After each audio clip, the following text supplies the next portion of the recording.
ভালো থেকো সব সময়। হ্যাঁ, তুমিও ভালো থেকো। বিয়ে কবে করবে? জানি না আদৌ কপালে বিয়ে শাদী আছে কিনা। তোমার বউকে বলে দিও আমি যেই হাত ধরেছি ওই হাত যেন না ধরে। তোমার জামাইকেও বলে দিও আমি যে গালে কিস করছি ওই গালে যেন আর কিস না করে। আমরা যে জায়গায় দুজন মিলে ঘুরছি তুমি তোমার বউকে নিয়ে ভুলেও সেই জায়গায় আর যাবা না। বউয়ের মন রাখতে মাঝে মাঝে যেতেও হতে পারে। তুই নেই মাত্র কইলে তুই আর বিয়ে করবি না। এটা তো তোমার কথায় কথায় বললাম। তোর স্বভাব আমি ভালো করে জানি। আমি তো তোর কথা শোনা না লেগে কইতেছিলাম। ছেড়েই তো চলে যাচ্ছ, তাহলে আবার এইগুলো কেন বলতেছো? ঠিকই তো বলছো, আমি কেন এগুলো বলতেছি এখন? আমাকে ছেড়ে খুব ভালো থাকবে তাই না? ভালো তো থাকতাম, কিন্তু এই 2-3 বছরে তো হাজার হাজার টাকা খরচ হয়ে গেছে আমার। ঘুরতে গেলে গাড়ি ভাড়া তো আসি, ফুচকা খাওয়ানো, চটপটি খাওয়ানো, আইসক্রিম খাওয়ানো, এইগুলোর পিছনে যত টাকা গেছে আমার। কষ্ট পেও না, যখন জামাই হবে টাকা পয়সা হলে তোমাকে সব শোধ করে দিব।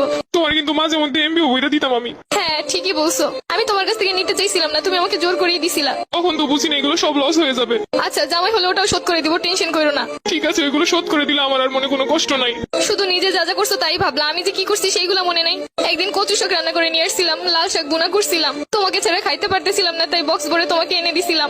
আচ্ছা, আমার যখন বউ হবে আমিও তোমাকে লাল শাক আর কচু শাকের তরকারি রান্না করে বাটি ভরে দিয়ে আসবো। চেয়েছিলে এই শীতে রাজহাঁস রান্না করে খাওয়াতে আমাকে। ইচ্ছে তো ছিল কত কিছুই, কিন্তু হলো কই? সবই তো ঠিক ছিল, শুধুমাত্র একটা স্বপ্ন দেখে এভাবে চলে গেলে। আর আমার এই শীতে রাজহাঁস খাওয়া হলো না।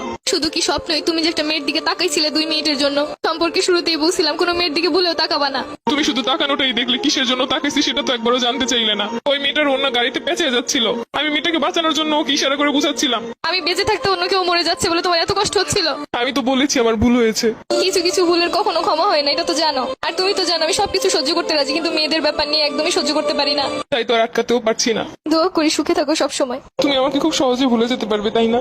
ঘৃণা মানুষকে সবকিছু করতে শিখায়। ভাবতেছি এতদিন যার সামনে তোমাকে বউ বলে পরিচয় দিচ্ছি, পরবর্তীতে কি হবে? তাদেরকে বলবে আমি মরে গেছি। জীবন তো কারোর জন্য থেমে থাকে না। আচ্ছা, কিছু মনে না করলে একটা কথা বলি। আমি যা আবেগের বসে তোমার একটা পায়েল কিনে দিছিলাম, ওই পায়েলটা কি ফেরত দেওয়া যাবে?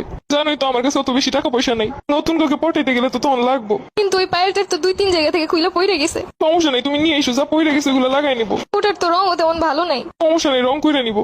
আচ্ছা ঠিক আছে। আর শুনো, এই শীতে গোসল করো প্রতিদিন। আগে শীতে কত বলে বলে গোসল করাইছি। তোমার আর আমাকে নিয়ে এখন চিন্তা না করলেও চলবে। তোমার আর আমার পথ এখন আলাদা। তারপরও মনে তো কোথাও একটা রয়ে গেছো। এত সহজে তো চাইলেই ভুলতে পারবো না। কিছু না মনে করলে আমি একটা কথা বলি। তোমার তো আমি একটা গড়ি গিফট করছিলাম, ওই গড়িটা কি ফেরত দেওয়া যাবো? ওই গড়িটা তো পানি ঢুকে নষ্ট হয়ে গেছে। সমস্যা নেই, নষ্ট হইলেও চলবো। পুরোনো জিনিস বিক্রি হয়ে যে গ্রুপগুলোতে ওইগুলোই সেল করে দিব। একটা ড্রেস পছন্দ হয়েছে, ভাবছিলাম তোমারে বলবো, সেটা তো আর হলো না। ওই গড়িটা বিক্রি করেই কিনবো। লাস্ট ওই একটাই স্মৃতি ছিল আমার কাছে, ওটাও নিয়ে যাবে। আমি নিজেই নেই, আমার স্মৃতি দিয়ে আর কি করবে? তো